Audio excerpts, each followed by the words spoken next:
அன்பு சிறார்களுக்கு என் இனிய காலை வணக்கம். இந்த நாள் இனிய நாள். சிறார்களே, நீங்கள் அனைவரும் நலமாக இருப்பீர்கள் என்று எண்ணுகிறேன். இப்பொழுது நாம் ஒரு கதையை பார்க்க போகிறோம். ஒரு வீட்ல 2 பூனை வளர்ந்துச்சு. அந்த 2 பூனைகளும் ஒற்றுமையே இல்லாம எப்ப எது கிடைச்சாலும், எந்த உணவுப் பொருள் கிடைச்சாலும் 2 பேரும் அடிச்சுக்குவாங்க. இப்படி இருக்கும் பொழுது ஒரு நாள் அந்த பூனைக்கு அப்பம் கிடைச்சது. இந்த அப்பம் கிடைச்ச உடனே அத சரிசமமா பங்கிட்டு சாப்பிடுறதுல இதுங்க 2 பேத்துக்கு சண்டை வந்துச்சு. உடனே இந்த பூனைகள் என்ன பண்ணுச்சு, சரி வேற யார்கிட்டயாவது இந்த உணவுப் பொருளை கொடுத்து சரி பாதியா பிரிச்சு தர சொல்வோம் அப்படின்னு சொல்லி நினைச்சது. உடனே அது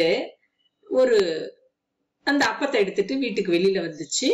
அப்ப ஒரு குரங்கு வந்துச்சு. உடனே அந்த குரங்கு கிட்ட சொல்லி, அண்ணன் இந்த அப்பத்தை சரிசமமா பிரிச்சு கொடுங்க அப்படின்னு சொல்லிச்சு. உடனே அந்த குரங்கு என்ன பண்ணுச்சு அப்படின்னு சொன்னா, ஒரு தராசு தட்டை எடுத்து அதுல அப்பத்தை 2ஆ கிழிச்சு இந்த தட்டுல பாதி அந்த தட்டுல பாதி வச்சு எடை போட்டுச்சு. அப்படி போகும்போது ஒரு தட்டு கீழே போச்சு. உடனே என்ன பண்ணுச்சு, அதுல இருக்க அப்பத்தை கொஞ்சம் எடுத்து தன்னோட வாயில போட்டுக்குச்சு. இப்ப நிறுத்து பார்க்கும்போது இந்தாண்டு இருக்க தட்டு கீழே போச்சு. உடனே இந்த பக்கம் இருக்கிற அப்பத்துல கொஞ்சம் பிச்சு வாயில போட்டுக்குச்சு. ஆக இப்படி இப்படி மாறி மாறி தட்டு, ஒவ்வொரு தட்டும் தராசு தட்டு மாறி மாறி கீழே போச்சு. உடனே இந்த அப்பத்தை எடுத்து பிச்சு பிச்சு வாயில போட்டு சாப்பிட்டுட்டு இருந்தது குரங்கு. இத பார்த்த உடனே அந்த பூனைகள் என்ன சொன்னிச்சு, குரங்கண்ணே போதும் கொடுங்க, அப்பத்தை மீதி இருக்க அப்பத்தை கொடுங்க, நாங்களே பங்கு பிரிச்சுக்கிறோம் அப்படின்னு சொன்னிச்சு. உடனே குரங்குக்கு கோபம் வந்துச்சு. இவ்வளவு நேரமா நான் தராசு வச்சு எடை போட்டுக்கிட்டு இருக்கேன், அதுக்கான கூலிதான் இந்த அப்பம், இந்த அப்பத்தை உங்களுக்கு கொடுக்க முடியாது அப்படின்னு சொல்லி அதுவே முழுக்க சாப்பிட்டு போயிடுச்சு. ஆக இவங்க என்ன பண்ணிருக்கலாம், 2 பேரும் கிடைச்ச அப்பத்தை அழகா 2 பேரும் பங்கு போட்டு சாப்பிட்டுருக்கலாம். ஒருத்தருக்கு ஒரு வாய் கூட போனா என்ன, குறைஞ்சா போயிரும் அப்படின்னு சொல்லி விட்டு கொடுத்து அத 2 பாகமா பிரிச்சிருக்கலாம். அப்படி இல்லாம 2 பேரும் சண்டை போட்டுக்கிட்டாங்க. கடைசியில 3ஆவது நபர் அந்த அப்பத்தை முழுக்க சாப்பிட்டுட்டு போயிட்டாரு. ஆகவே விட்டு கொடுப்பவர்கள் கெட்டு போவதில்லை. நாம எப்பொழுதுமே நம் உடன் இருப்பவர்களிடம் எப்பொழுதுமே நம்ம அனுசரணையா ஒற்றுமையா இருக்கணும். எந்த கருத்து வேறுபாடு வந்தாலும் அதை பேசி தீர்த்துக்கணும். பிறருக்கு நாம விட்டு கொடுத்து போகணும், தாழ்ந்து போகணும். அதனால நாம கெட்டு போயிட மாட்டோம். சரியா? இதை மனதில் இருத்துங்கள். விட்டு கொடுப்பவர்கள் கெட்டு போவதில்லை. பரவாயில்ல, நாம சின்னவங்களாவே இருப்போம் அப்படின்னு நினைச்சு விட்டு கொடுத்தோம்னா ஒரு நாள் நம்மோட மதிப்பு தெரிய வரும். இப்ப இயல் 5 அழகான ஒரு பாடம், மனம் கவரும் மாமல்லபுரம். இப்ப நான் உங்களை மாமல்லபுரத்துக்கு கூட்டிட்டு போறேன். ஒரு அருமையான இடம், கடற்கரை கோயில். எவ்வளவு அழகா இருக்கும் தெரியுங்களா? அந்த சிற்ப கலைகள் எல்லாம், கடவுளின் கைவண்ணம் பாருங்களேன். இது கடற்கரையை ஒட்டியுள்ள ஒரு கோவில். பாறையை செதுக்கி இந்த கோயிலை உருவாக்கி இருக்காங்க. இத பத்தி தான் நாம இப்ப இந்த பாடத்துல பார்க்க போறோம். கலைகளும் இலக்கியங்களும் ஒரு நாட்டின் பண்பட்ட நாகரிகத்தை உலகுக்கு உணர்த்துவன.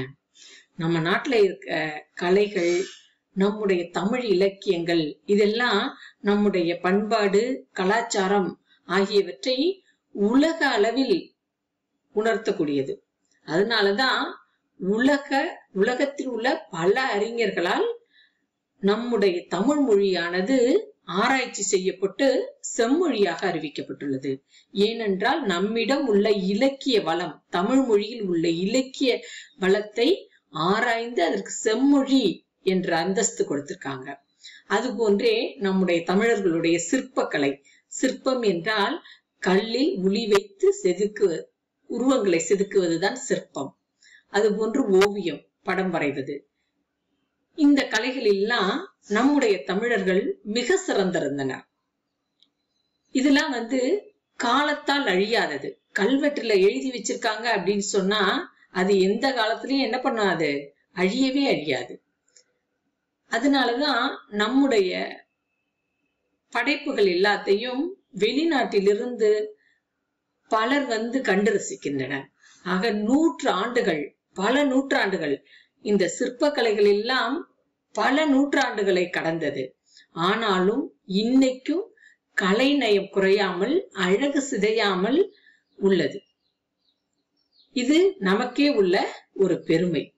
இப்ப பாத்தீங்கன்னா மோடிஜி அவர்கள் சீன அதிபரோட மாமல்லபுரத்தை பார்வையிட்டார் அப்படின்னு சொல்லி நம்ம பார்த்தோம். ஆக நம்முடைய இந்த மாமல்லபுரத்தின் சிறப்பு உலக அளவில் விரவி கிடக்கிறது. இதெல்லாம் நம்முடைய பண்பாட்டின் ஒரு உச்சம் அப்படின்னு தான் சொல்லணும். பாருங்களேன், இதுதான் இந்த மாமல்லபுரம் கோவில். 5 பஞ்ச பாண்டவர் ரதம் என்று அழைக்கப்படும் 5 ரதங்கள் உள்ளது. இவற்றை பற்றி தெரிந்து கொள்வோம். இப்ப இதுக்கு போகிறதுக்கு முன்னாடி கயல்னு ஒரு சிறுமி அப்படியே தூங்கிட்டு இருக்கா. கண்ணை முழிச்சு பாக்குறா. அப்படியே குளிர்ந்த காற்று சில்லுன்னு வீசுது. உடனே கண்ணை விழிச்சு பாக்குறா. அவ எங்கேயோ ஒரு கடற்கரையை ஒட்டி இருக்கிற ஒரு இடத்துல இருக்கா. அது என்ன இடம்னே தெரியல. உடனே அவள் அப்படியே சுற்றுமுற்று பார்த்துட்டு இருக்கா. அங்க பார்த்தா ஒரு குதிரையில ஒரு வீரர் வராரு. அவர் பக்கத்துல அப்புறம்தான் தெரியுது அவரு அரசர் போல இருக்கு. உடனே இவ, ஐயா உங்களை பார்த்தா அரசர் போல இருக்கிறதே, நீங்க யார் அப்படின்னு சொல்லி கேக்குறா. உடனே அவர் சொல்றாரு, நான் தான் பல்லவ அரசன் நரசிம்மவர்மன் அப்படின்னு சொல்லி சொல்றார். சொல்லிட்டு எனக்கு மாமல்லன் என்றொரு சிறப்பு பெயரும் உண்டு அப்படின்னு சொல்லி சொல்றாரு. மாமல்லன், மல்லன், மாமல்லன், மல்லன் என்றால் மற்போரில் சிறந்தவன். மற்போர்னா என்ன தெரியுமா? இப்படி உடம்பால 2 வீரர்கள் சண்டை போடுறதுதான் மற்போர் அப்படின்னு சொல்லி சொல்லுவோம். இந்த மற்போரை இலக்கியத்துல எல்லாம் மல்லாடல் அப்படின்னு சொல்லி சொல்றாங்க. இது ஒரு தற்காப்பு கலை. தற்காப்பு கலைன்னா நம்மளை யாராவது தாக்க வந்தா நம்மளை காத்துக்கிறதுக்காக அவங்க கூட போரிடுவோம் இல்லையா? அத அவ்வாறாக இந்த தற்காப்பு கலையா இது உருவாச்சு. இப்ப ஒலிம்பிக் போட்டியிலையும் ஒன்னா இந்த மற்போர் இருக்கு.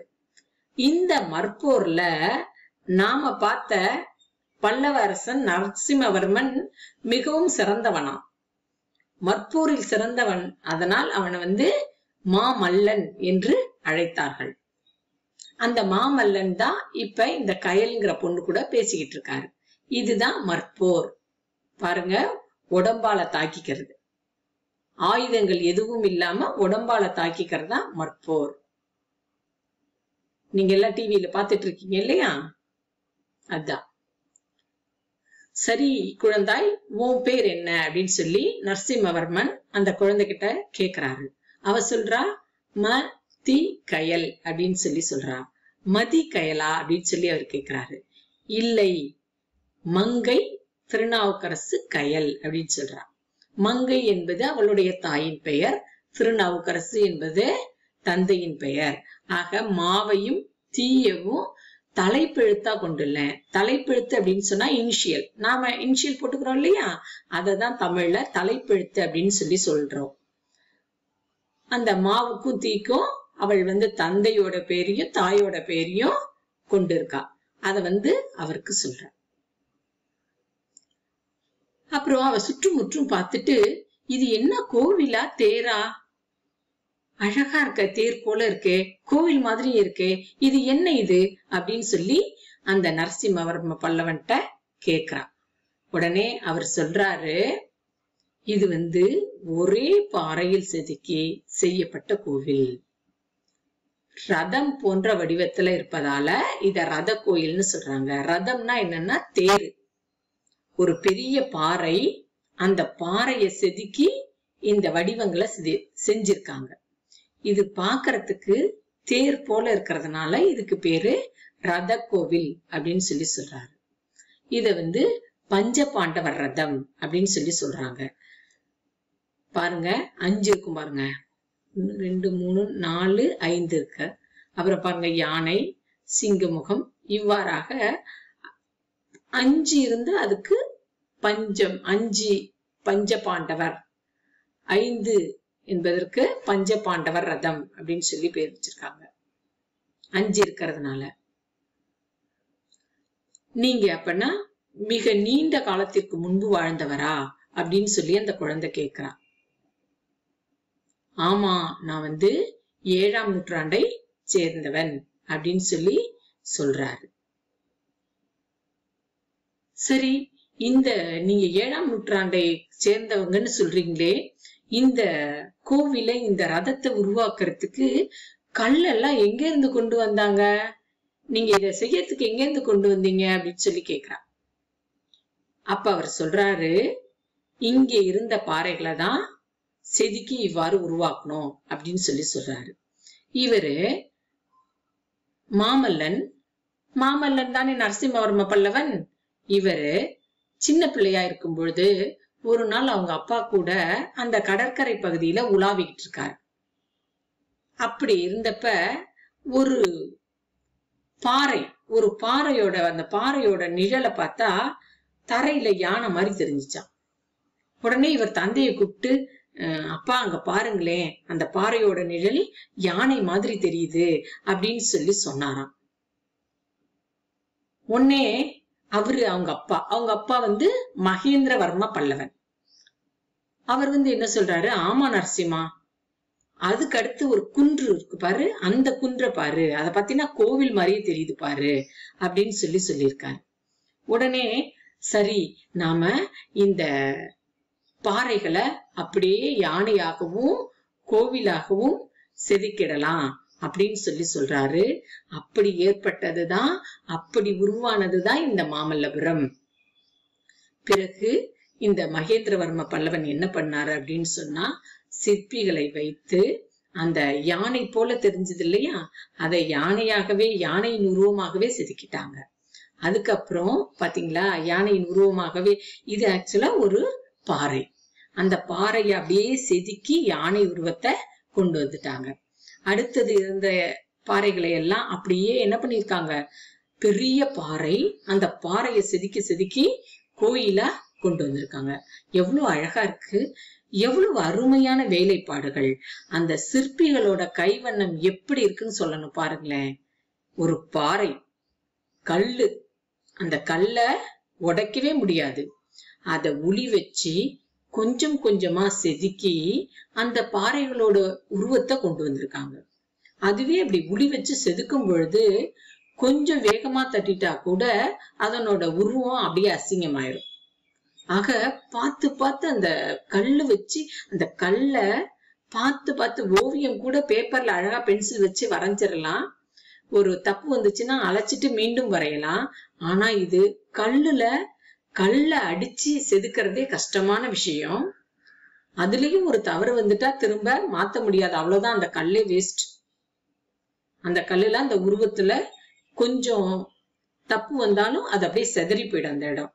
அப்ப அது அசிங்கமா போயிடும்.